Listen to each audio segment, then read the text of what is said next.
হযরত বিলাল রাদিয়াল্লাহু তাআলা আনহু তিনি যখন থেকে তিনি ইসলাম গ্রহণ করেছেন, তিনি নবী পাক আলাইহিস সালাতু ওয়াস সালাম তিনি যেখানে নবী যেতেন সেখানে নবী পাক আলাইহিস সালাতু ওয়াস সালামের সঙ্গে বিলাল থাকতেন। বিলাল আযান দিতেন, বিলালের আযান একটা মধুর আযান, তিনার আওয়াজ একটা সুন্দর চমৎকার একটা আওয়াজ, এমন সুন্দর ভাবে তিনি আযান দিতেন যে দুনিয়ার মানুষ তো শুনতে পেত, কিন্তু তিনার আযান আরশের ফেরেশতা শুদ্ধ বিলাল রাদিয়াল্লাহু তাআলা আযান শুনতে পেত।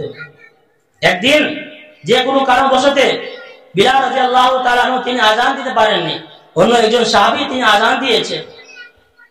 সঙ্গে সঙ্গে জিবরাইল আলাইহিস সালাতু ওয়াস সালাম তিনি এসে নবী পাক আলাইহিস সালাতু ওয়াস সালামকে বলছেন, কি ব্যাপার, আজকে আপনার মসজিদের আসরের ওয়াক্তে আযান হয়নি? নবী পাক আলাইহিস সালাতু ওয়াস সালাম বলছেন, কেন, আযান হয়েছে? না না, আজকে আমরা আপনার মসজিদের আযান আজকে আমরা শুনতে পাইনি। সব দিনই যখন আপনার এই মসজিদে নববীতে আযান হয়, যখন বিলাল আযান দেয়, আমরা প্রত্যেক ওয়াক্তের আযান শুনতে পাই, কিন্তু আজকে আসরের আযান আজকে আমরা শুনতে পাইনি। আজকে কি ব্যাপার, কে আযান দিয়েছে, কেন আযান হয়নি? নবী পাক আলাইহিস সালাতু ওয়াস সালাম বললেন যে আজকে বিলাল আযান দেয়নি, আজকে অন্য একজন সাহাবী আযান দিয়েছে। জিবরাইল বললেন, এই কারণেই হচ্ছে, এই কারণেই আজকে আমরা আযান শুনতে পাইনি। যখনই বিলাল আযান দেয় আমরা বিলালের আযান কিন্তু ঠিকই শুনতে পাই। সে বিলাল সারা জীবন তিনি আযান দিয়েছেন। নবী পাক আলাইহিস সালাতু ওয়াস সালাম যখন তিনি দুনিয়া থেকে বিদায় নিয়ে চলে গেছেন, বিলাল রাদিয়াল্লাহু তাআলা তিনি আযান দেওয়া বন্ধ করে দিলেন। মানুষেরা পেরেশান যে বিলাল আযান দিলেন, তার আযানের মধ্যে একটা দরদ, একটা তরব, একটা কি মধুর একটা সুর, মধুর একটা আওয়াজ আমরা শুনতে পেতাম। কিন্তু বিলাল যখন থেকে আযান দেওয়া বন্ধ করেছে, মনে হচ্ছে আমাদের মসজিদ খালি খালি হয়ে গেছে, মসজিদ থেকে আমরা কোনো ধরনের আওয়াজ শুনতে পাইনি। তারা বিলাল রাদিয়াল্লাহু তাআলা আনহুকে দরখাস্ত করলেন যে আপনার কি হয়েছে, আপনি কেন আযান দিচ্ছেন না? বলছে, না না, এই দরখাস্ত তুমি আমাকে করিও না, আমি আযান দিতে পারবো না। আমি সারা জীবন আযান দিয়েছি, যতদিন নবী পাক আলাইহিস সালাতু ওয়াস সালাম বেঁচে ছিলেন আমি আযান দিয়েছি, আমি আর এই কাজ করতে পারবো না। এমনকি আমি মদিনাও থাকতে পারবো না। তিনি মদিনা ছেড়ে শাম একটা দূর একটা জায়গায় তিনি চলে গেছিলেন, অনেক দিন হয়ে গেছে তিনি মদিনার ফিরে আসেননি। নবী পাক আলাইহিস সালাতু ওয়াস সালাম একদিন হঠাৎ তিনি স্বপ্নের মধ্যে দেখছেন, নবী পাক আলাইহিস সালাতু ওয়াস সালাম বলছেন, বিলাল তোমার কি হয়েছে, তুমি কেন আমাকে ভুলে গেছো, তুমি কেন আমার সঙ্গে দেখা সাক্ষাৎ করার জন্য মদিনা আসছনি, তোমার কি হয়েছে? বিলাল রাদিয়াল্লাহু তাআলা যখন সকালবেলা যখন চোখটা খুললো, তিনি পেরেশান যে আমি কি স্বপ্ন দেখেছি। নবী পাক আলাইহিস সালাতু ওয়াস সালাম কে স্বপ্নের মধ্যে দেখেছি, তিনি আমাকে বলছেন কি বিলাল তুমি আমাকে ভুলে গেছো, অনেকদিন হয়ে গেছে তুমি আমার সঙ্গে দেখা সাক্ষাৎ করোনি। বিলাল রাদিয়াল্লাহু তাআলার সঙ্গে সঙ্গে সকালবেলা তিনি সেখান থেকে বেরিয়ে গেছে, অনেক লম্বা একটা সফর করে তিনি মদিনায় আসছেন। মদিনায় আসার পরে নবী পাক আলাইহিস সালাতু ওয়াস সালামের রওজার সামনে তিনি দাঁড়িয়ে হাওমাও করে তিনি কাঁদছেন, এমন ভাবে কাঁদছেন, এমন ভাবে ছটফট করছেন, যেরকম একটা মুরগিকে যেরকম জবাই করা হয়, জবাই করার সময় যেরকম মুরগি ছটফট করে, সেরকম বিলাল রাদিয়াল্লাহু তাআলা তিনি ছটফট করছেন।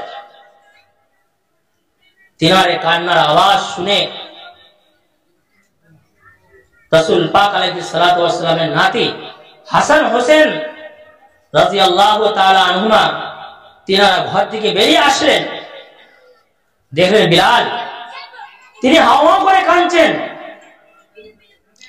দুইজন নাতি বিলাল রাদিয়াল্লাহু তাআলা আনহুকে দুই দিক থেকে তুললেন, তুলে দাঁড় করালেন, বললেন চাচা অনেকদিন হয়েছে আপনার সঙ্গে কোনো দেখা সাক্ষাৎ হয়নি, অনেকদিন হয়েছে আপনার কণ্ঠে আমরা আর আযান শুনতে পাইনি।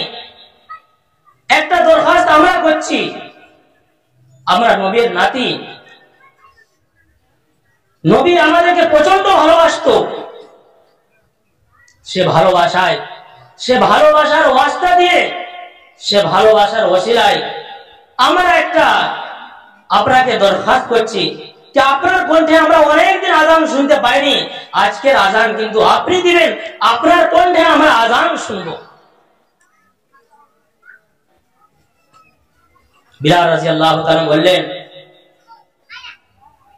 যে তোমরা এমন দুজন আমাকে দরখাস্ত করেছো, তোমাদের দরখাস্ত আমি বাদ দিতে পারবো না। তোমাদের দুইজন বাদে অন্য যদি কোনো সাহাবী আমাকে দরখাস্ত করতো, আমি এই দরখাস্ত অস্বীকার করে দিতাম, কেন আমি আযান দিতে পারবো না। আমি সারা জীবন আযান দিয়েছি। আমি যখন আশহাদু আন্না মুহাম্মাদার রাসূলুল্লাহ বলতাম, তখন আমার নবী আমার সামনে উপস্থিত থাকতো। আমি নবীর দিকে তাকিয়ে, আমি নবীর দিকে ইশারা করে আমি আশহাদু আন্না মুহাম্মাদার রাসূলুল্লাহ বলতাম। কিন্তু নবী যখন এই দুনিয়া থেকে তিনি বিদায় নিয়ে চলে গেছেন, এবার আমি আযান দেবো। আযান দেওয়ার সময় যখন আমি আশহাদু আন্না মুহাম্মাদার রাসূলুল্লাহ বলবো, আর আমি আমার সামনে আমার নবীকে দেখতে পাবো না, আমি সহ্য করতে পারবো না, আমার বুকটা ফেটে যাবে, আমি বেহুশ হয়ে যাব। এই জন্য আমি আর আযান দিতে পারবো না। কিন্তু তোমরা দুইজন আমাকে দরখাস্ত করেছো, আমি আযান দিতে বাধ্য, আজকে আমি আযান দেবো। বিলাল রাদিয়াল্লাহু তাআলা আনহু ওই দুইজনের বাচ্চার কথা শুনে তিনি আযান দিতে শুরু করলেন। অনেক দিন পরে মদিনায় সে বিলালের আযান হচ্ছে। আযান অনেকদিন মানুষ শুনতে পায়নি। এই আযান শুনে মানুষ ঘর থেকে এমন ছুটে বেরিয়ে আসছে কি মনে হচ্ছে নবী পাক আলাইহিস সালাতু ওয়াস সালাম তিনি আবার দুনিয়ায় ফিরে আসছেন। আমরা নবী পাকের জামানা আযান শুনতে পাচ্ছি, মনে হচ্ছে নবী পাক আবার দুনিয়া থেকে ফিরে আসছেন। এই পরিমাণ বিলাল রাদিয়াল্লাহু তাআলা আনহু তিনি নবী পাক আলাইহিস সালাতু ওয়াস সালামকে ভালোবাসতেন। হযরত খুবাইব রাদিয়াল্লাহু তাআলা আনহু বিখ্যাত বড় সাহাবী, বদরি সাহাবী, তিনি বদরের যুদ্ধের মধ্যে অংশগ্রহণ করেছিলেন। তিনি একটা যুদ্ধই তিনাকে বন্দী করা হয়, তিনাকে কয়েদি করা হয়। কয়েদি করে তিনাকে একটা ঘরের মধ্যে রাখা হয়। 40 দিন সে ঘরের মধ্যে রাখা হয়েছে। এই 40 দিনের মধ্যে কোনো খাওয়া দাওয়া তিনাকে দেওয়া হয়নি। টানা 40 দিন যখন একটা ঘরের মধ্যে রাখা হলো, মানুষরা ভাবছে যে খুবাইব আর বাঁচবেনি, খুবাইব মরে যাবে। 40 দিন তাকে কিছু খাওয়ার জন্য দেওয়া হয়নি, মানুষ কি করে বাঁচতে পারে? 40 দিন পরে যখন সে ঘরটা খুলে দেখছে, খুবাইবকে যেরকম সে ঘরের মধ্যে ঢোকানো হয়েছিল তার চেয়ে ভালো অবস্থায় খুবাইব কিন্তু জীবিত রয়েছে। তারা অবাক, কি ব্যাপার, একটা মানুষ 40 দিন না খেয়ে কি করে বাঁচতে পারে? 40 দিন পরে তারা সিদ্ধান্ত নিল যে আমরা খুবাইবকে ফাঁসিতে ঝুলিয়ে দেব, আমরা খুবাইবকে ছুরিতে ঝুলিয়ে দেব। খুবাইব রাদিয়াল্লাহু তাআলা আনহুকে যখন ছুরিতে চড়ানোর জন্য তিনাকে নিয়ে যাওয়া হচ্ছিল, তখন মক্কার কাফিররা, মক্কার মুশরিকরা বলল, খুবাইব আমরা তোমাকে একটা সুযোগ দিচ্ছি, এই সুযোগকে তুমি কাজে লাগিয়ে দাও। তুমি শুধু এটা বলে দাও যে আমার জায়গায় আমার নবী মুহাম্মদ থেকে ফাঁসি দেওয়া হোক, আমাকে ছেড়ে দেওয়া হোক। তুমি শুধু এই বাক্যটা তোমার মুখ থেকে বলে দাও যে আমার জায়গায় আজকে মুহাম্মদকে ফাঁসি দেওয়া হোক, আমাকে ছেড়ে দেওয়া হোক। আমার মুহাম্মদকে ফাঁসি দেব না, শুধু তোমার মুখ থেকে বাক্যটা আমরা শুনতে চাচ্ছি, যে তুমি তোমার মুখ থেকে কথাটা বলো। খুবাইব রাদিয়াল্লাহু তাআলার মিজাজটা গরম হয়ে গেল। তিনি কাঁদতে লাগলেন, বলতে লাগলেন, ও মক্কার কাফিররা, ও মক্কার মুশরিকিনরা, তোমরা কি ভেবেছো আমার নবীকে ফাঁসি দেওয়া তো দূরের কথা, তোমরা যদি এটা বলো যে তোমাকে ছেড়ে দেবো শুধুমাত্র তোমার নবীকে আমরা একটা কাঁটা দিয়ে চুমাবো, তার বিনিময়ে আমাকে ছেড়ে দেওয়া হবে, এটাও আমি সহ্য করতে পারবো না। তারপরে তারা বলল, ঠিক আছে, আর একটা সুযোগ দিচ্ছি, তোমার হাতে আমরা মুহাম্মাদের নাম লিখবো, লিখে আমরা তোমার হাতে থুতু দেবো, তোমার নবীর নামের উপর আমরা থুতু দেবো, তুমি কিছু বলতে পারবে না, তুমি চুপ হয়ে থাকবে। তুমি যদি এটা সহ্য করতে পারো তাহলে আমরা তোমাকে ছেড়ে দিব, ছেড়ে দেবো তোমাকে। খুবাইব রাদিয়াল্লাহু তাআলা বললেন, হে মক্কার কাফিররা, হে মক্কার মুশরিকিনরা, তোমরা কি ভেবেছো এমন একটা জান নয়, এমন আল্লাহ পাক যদি 1000 জীবন আমাকে দান করে, আর 1000 জীবন আমি এই সমস্ত জীবন নবীর ইজ্জতকে হেফাজত করার জন্য লাগিয়ে দেবো, তবু নবীর জিন্দেগিতে নবীকে অপমান করব না, নবীর ইজ্জতের হানি আমরা করব না। আমি আমার জীবনের চেয়ে আমি সব চাইতে বেশি আমি আমার নবীকে ভালোবাসি, এটা কোনোদিন হতে পারে না। তোমরা আমাকে শুলিতে দিয়ে দাও, শুলিতে চড়িয়ে দাও। ফালাস্তু উবারি হিনা উক্তালু মুসলিমা। হুবাইব রাদিয়াল্লাহু তাআলা আনহু তিনি বললেন যে তোমরা যখন আমাকে শুলিতে দিবে, একটা আমার দরখাস্ত রয়েছে, আমি সারা জীবন আমি কিবলার দিকে মুখ করে নামাজ পড়েছি, তোমরা শুলি দেওয়ার সময় আমার মুখটাকে কিবলার দিকে করে দেবে। তা বলল না না, এটা কোনোদিন হতে পারে না, আমরা তোমার মুখকে কিবলার দিকে করব না, আমরা যেদিকে ইচ্ছা আমরা তোমাকে তোমার মুখকে সেই দিকে করে আমরা তোমাকে ফাঁসি দিয়ে দেব। তখন খুবাইব রাদিয়াল্লাহু তাআলা তিনি বললেন ফালাস্তু উবালি হিনা উক্তালু মুসলিমা, যাও ঠিক আছে তোমাদের ইচ্ছা, যে কোন দিক মুখ করে তোমরা আমাকে ফাঁসি দিয়ে দাও, আমার কোনো যায় আসে না। আমি মুসলমান হয়ে মরছি, এটা আমার গর্ব।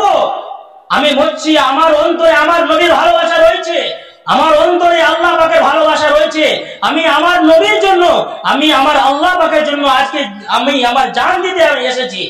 তোমরা যে কোনো দিকে মুখ করে তোমরা আমাকে ফাঁসিতে ঝুলিয়ে দাও। তারা কিবলা বাদ দিকে অন্য দিকে তিনার মুখ করে তিনাকে ফাঁসিতে ঝুলিয়ে দিল। কিন্তু আল্লাহ পাকের শান, যখন তিনাকে ফাঁসি দেওয়া হয়ে গেল, তারা মুখটা যে অন্য দিকে করে রেখেছিল সঙ্গে সঙ্গে সে মুখটা কিবলার দিকে হয়ে গেল। তারা অনেক চেষ্টা করলো মুখটাকে ঘোরানোর, যে মুখটা যেন কিবলার দিকে না হয়, কিন্তু তারা কোনো মতেই তারা মুখটাকে কিবলার দিকে আটকাতে পারে না। এরা ছিল নবী পাক আলাইহিস সালাতু ওয়াস সালামকে मोहब्बत करने वाला, নবীকে ভালোবাসনে वाला। আজকে আমরা কোন পর্যায়ে?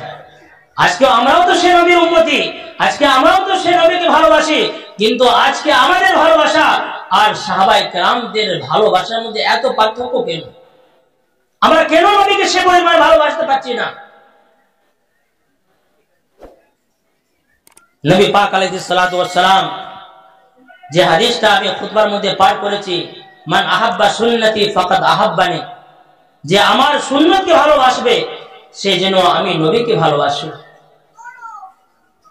একজন সাহাবী তিনি নবী পাক আলাইহিস সালাতু ওয়াস সালাম দরবারে ছুটে এলেন, বলছে ইয়া রাসূলুল্লাহ, ইয়া হাবিবাল্লাহ, যতক্ষণ আমি আপনাকে দেখছিলাম আমার মনটা খুব ভালো ছিল, কিন্তু যখন আমি আপনার দরবার থেকে চলে গেছি, ঘরে চলে গেছি, আপনাকে দেখতে পাইনি, আমার মনটা ছটফট করছে। ঘরে ভালো লাগেনি, বিবি বাচ্চার সাথে আমার ভালো লাগছে না, কোন জায়গায় আমার চেন নাই, সুকুন নাই, শান্তি নাই, কিছু নাই। ইয়া রাসূলুল্লাহ, এই দুনিয়ার মধ্যে যখন আপনাকে দেখার ইচ্ছা হয় আমি আপনার দরবারে ছুটে চলে আসি, কিন্তু যখন আপনি এই দুনিয়া থেকে বিদায় নিয়ে চলে যাবেন, কিয়ামতের ময়দানে আপনি জান্নাতে চলে যাবেন, জানি না আল্লাহ পাক আমাকে জান্নাত দিবে কি দিবে না। আপনি জান্নাতে উঁচু একটা জায়গায় থাকবেন আর আমি জান্নাতে একবার সর্বনিম্ন জায়গায় থাকবো। সেখানে যদি আপনাকে দেখার ইচ্ছা হয় আমি কি করব? এই চিন্তায় আমার ঘুম হচ্ছে না, আমার জানটা ছোট করছে। কি হবে? আমি দুনিয়ার মধ্যে আমি আমার নবীকে দেখতে পাচ্ছি, আখিরাতের মধ্যে আমি আমার নবীকে দেখতে পারবো কি পারবো না? এই নবী বলে আসলে কি হবে? রাসূল পাক আলাইহিস সালাতু ওয়াস সালাম বললেন, সাহাবী তুমি চিন্তা করো না, তুমি পেরেশান হও না, তুমি যে পরিমাণ আমাকে ভালোবাসছো, এই ভালোবাসাটা তোমার যদি রয়ে যায় আর এই ভালোবাসার সাথে তুমি যদি মৃত্যুবরণ করো, তোমার যদি ইন্তেকাল হয়, তাহলে কিয়ামতের দিনে আল্লাহ পাক আমাকে তোমার সঙ্গে রাখবে। যখন তোমার ইচ্ছা করবে তুমি আমাকে দেখবে, তুমি মনটা খারাপ করো না। তো সাহাবায়ে কেরামদের ভালোবাসা এই পরিমাণ ছিল।